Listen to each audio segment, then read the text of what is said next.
हो चुकी है कि पाकिस्तानी पीएम नवाज शरीफ ने मोदी का न्योता कबूल कर लिया है और मोदी के शपथ ग्रहण समारोह में नवाज शरीफ आ रहे हैं। कबूल कर सकते हैं, माफ कीजिएगा, अभी ये खबर सूत्रों के हवाले से आ रही है कि मोदी के शपथ ग्रहण समारोह में आ सकते हैं नवाज शरीफ। नवाज शरीफ की पार्टी PMLN ने ये संकेत दिए हैं। मोदी ने नवाज शरीफ को न्योता भेजा है और न सिर्फ नवाज शरीफ को बल्कि पूरे दक्षेश देशों यानी सार्क देशों के प्रमुखों को यह न्योता दिया गया है। 26 मई को नरेंद्र मोदी का शपथ ग्रहण समारोह है और नरेंद्र मोदी का न्योता नवाज शरीफ कबूल कर सकते हैं। हालांकि विदेश नीति के मोर्चे पर एक महत्वपूर्ण कदम यह माना जा रहा है और भावी प्रधानमंत्री ने अभी से ही ले लिया है। सार्क देशों के 8 मेंबर्स के नेताओं को नरेंद्र मोदी के शपथ ग्रहण समारोह के लिए न्योता दिया गया है। इनमें से पाकिस्तान के पीएम नवाज शरीफ भी शामिल हैं और कहा यह जा रहा है कि नवाज शरीफ नरेंद्र मोदी का न्योता कबूल कर सकते हैं। खबर यह भी आ रही है कि अफगानिस्तान के हामिद करज़ई भी आ रहे हैं। दरअसल अलग अलग तरीके से चीजें समझी जा रही हैं, मायने निकाले जा रहे हैं।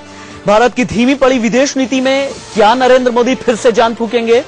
अमेरिका, चीन, पाकिस्तान पर क्या रवैया रहेगा? नए दोस्त कहां बनेंगे?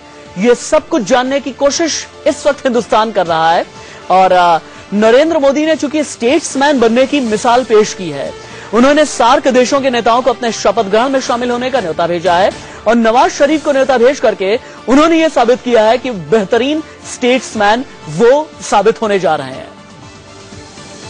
पाकिस्तान, अफगानिस्तान, बांग्लादेश, श्रीलंका, नेपाल, भूटान, इन सभी देशों के प्रमुखों को न्योता भेजा गया है।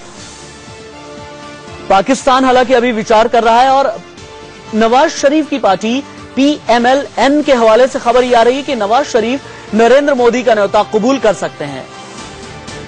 हालांकि सार्क देशों को न्योता भेजकर यह बात तो साफ हो रही है कि नरेंद्र मोदी पड़ोसी देशों से रिश्ते सुधारने की पहल में जुट गए हैं। वहीं मोदी की ओर से दूसरे देशों के राष्ट्राध्यक्षों को भी जल्द ही न्योता भेजा जाएगा। चूंकि हमने पिछले दिनों दिखाया था कि चीन में भी नमो नमो की गूंज है।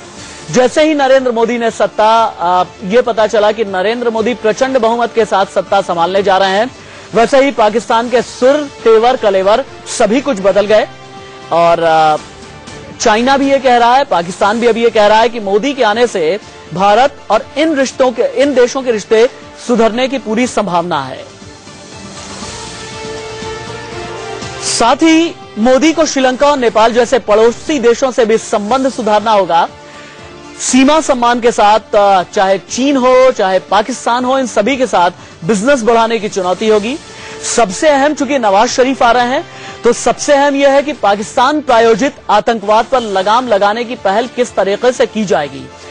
दरअसल आर्थिक विकास के साथ ही साथ स्थिर विदेश नीति की हिंदुस्तान को जरूरत है।